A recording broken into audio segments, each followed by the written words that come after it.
Kesatria Ikan.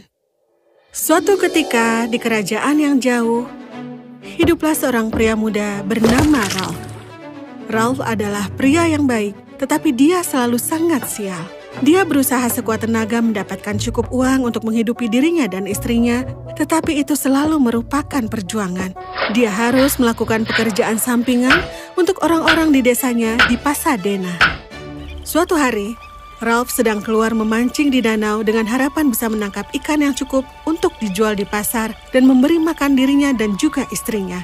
Tetapi setelah berjam-jam dia duduk di pinggir danau dan memancing, Ralph hanya berhasil menangkap kotoran yang mengapung di danau. Aku bahkan belum berhasil mendapatkan setengah gigitan. Apa yang akan kukatakan pada istriku? Dia baru saja akan menyerah dan pulang ketika dia mendengar erangan memilukan dari belakangnya. Apa itu tadi? Ralph berbalik untuk melihat kurcaci dengan janggut yang sangat panjang tersangkut di akar pohon. Dia terkejut melihat kurcaci itu dan tidak tahu bagaimana harus bereaksi. Bantulah Tony, karena jenggot Tony tersangkut di akar pohon ini. Tentu, tapi di mana Tony? Aku Tony si kurcaci. Oh, iya tentu. Aku akan membantumu. Dengan hati-hati dia melepaskan janggut Tony dari akar pohon. Karena kau telah membantuku, aku akan melakukan sesuatu untukmu. Sambil mengatakan itu, dia mengeluarkan batu mengkilap dari sakunya dan memberikannya kepada Ralph. Ingat, kapan saja. Tiba-tiba, mereka mendengar suara serigala melolong. Oh tidak, seekor serigala. Aku harus pergi. Sampai jumpa lagi. Tapi Tony, ingat apa? Ralph menyaksikan Tony berlari dan menghilang di balik pepohonan. Dia melihat batu itu. Batu itu berwarna ungu dan mengkilap. Mungkin ini batu berharga. Aku akan menjualnya di pasar. Tapi sebelum itu, biarkan aku melihat apakah aku bisa menangkap ikan. Dia memasukkan batu itu ke dalam sakunya dan duduk kembali dengan pancingnya. Dia menunggu dan masih tidak menangkap apapun. Kehilangan harapan, dia berkata dengan lantang. Kuharap aku bisa menangkap ikan yang besar sekali. Segera setelah dia mengatakan itu, seekor ikan besar mendarat di danau, lebih besar daripada Ralph sendiri. Aku belum pernah melihat ikan sebesar ini. Aku bisa memberi makan seluruh desa dengan ikan sebesar ini. Bagaimana aku akan membawa ini kembali ke rumah? Ralph berpikir dalam hati, mungkin saja dia bisa membuat harapan lain yang mustahil. Kuharap ikan itu bisa menggendongku. Dan voila, ikan mulai bergerak.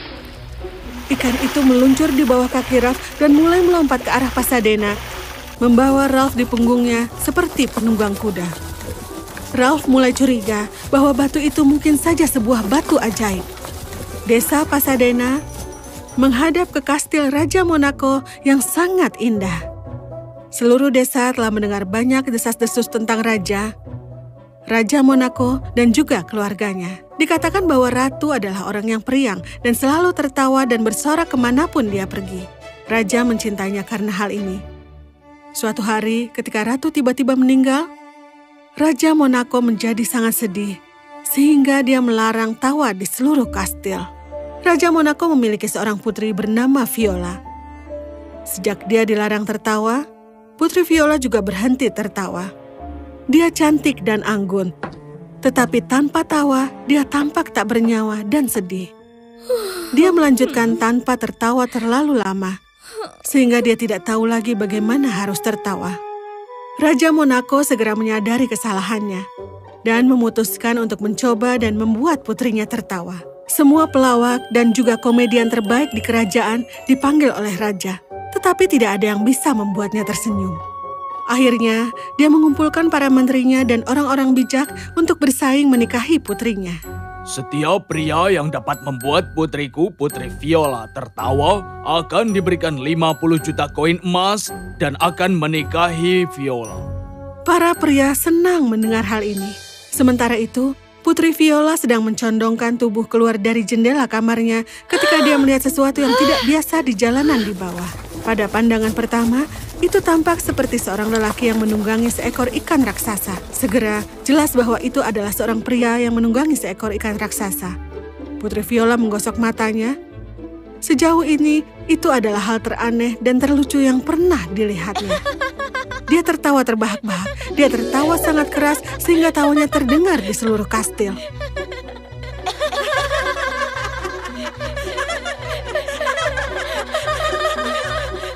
Raja Monaco yang sedang berada di aula mendengar suara putrinya tertawa. Itu pasti Viola. Akhirnya, seseorang membuat putriku tertawa. Raja bangkit dan segera pergi ke kamar sang putri.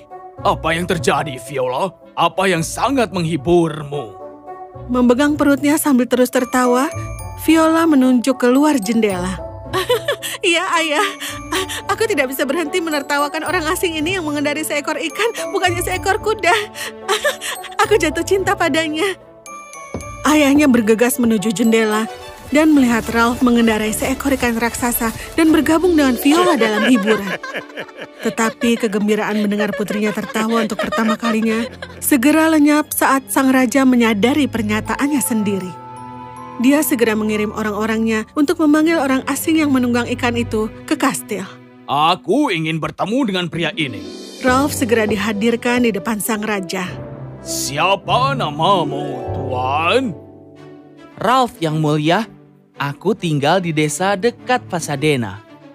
Apa yang kau lakukan selain mengendarai ikan, Ralph? Iya, yang mulia, aku juga menangkap ikan dan terkadang menjualnya di pasar. Kau tahu... Oh, seorang petani. Hanya jika aku membayarkan konsekuensi dari keputusanku.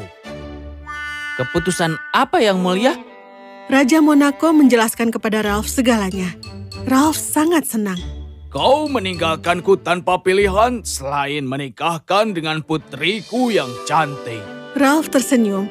Raja tidak hanya harus memberinya 50 juta koin emas, tapi ia juga harus membiarkannya menikahi putrinya. Pada malam yang sama, Raja Monaco mengunjungi putrinya Viola untuk mengkonfirmasi kembali pernyataannya. Apakah kau yakin ingin menikah dengannya? Tidak seorang pun pernah membuatku bahagia sepanjang hidupku.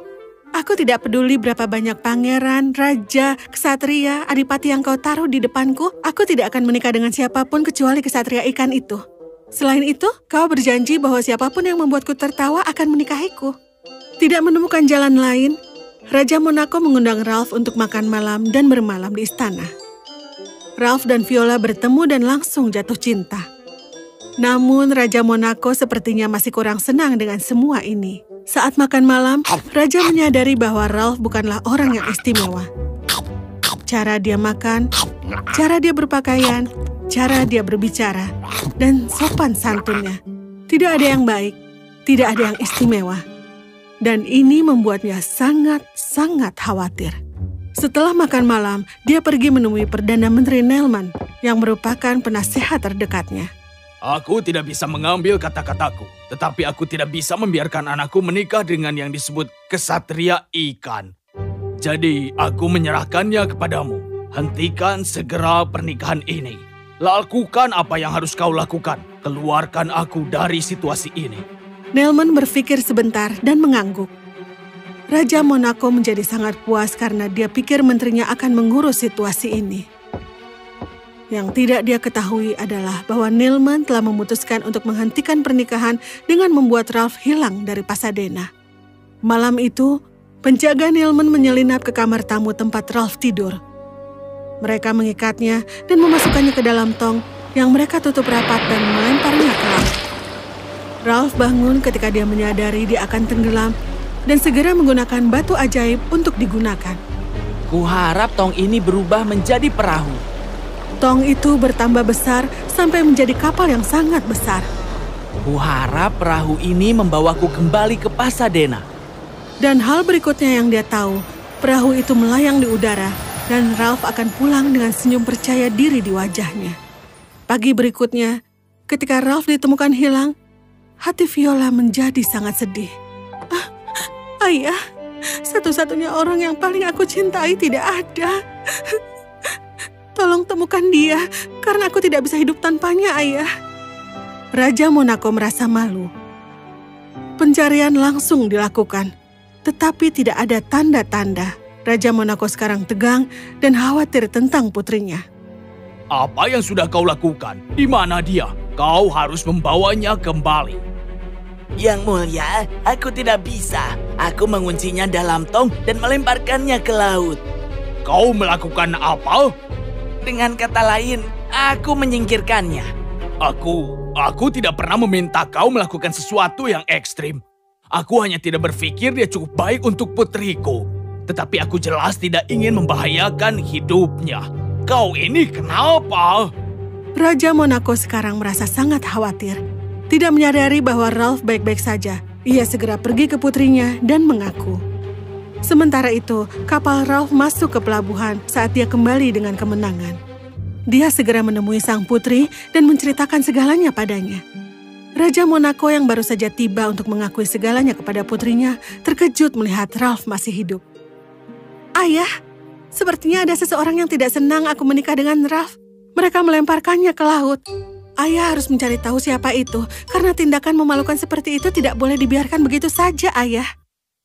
Raja Monaco sangat malu atas apa yang telah dilakukannya. Dia tidak bisa menahannya lagi di dalam dirinya dan segera mengakui segalanya kepada Ralph dan Viola dan meminta mereka untuk memaafkan dirinya. Siapa aku untuk memaafkanmu, Yang Mulia? Aku hanya ingin mengatakan bahwa aku jatuh cinta dengan putrimu dan ingin menikahinya. Hanya itu yang aku inginkan.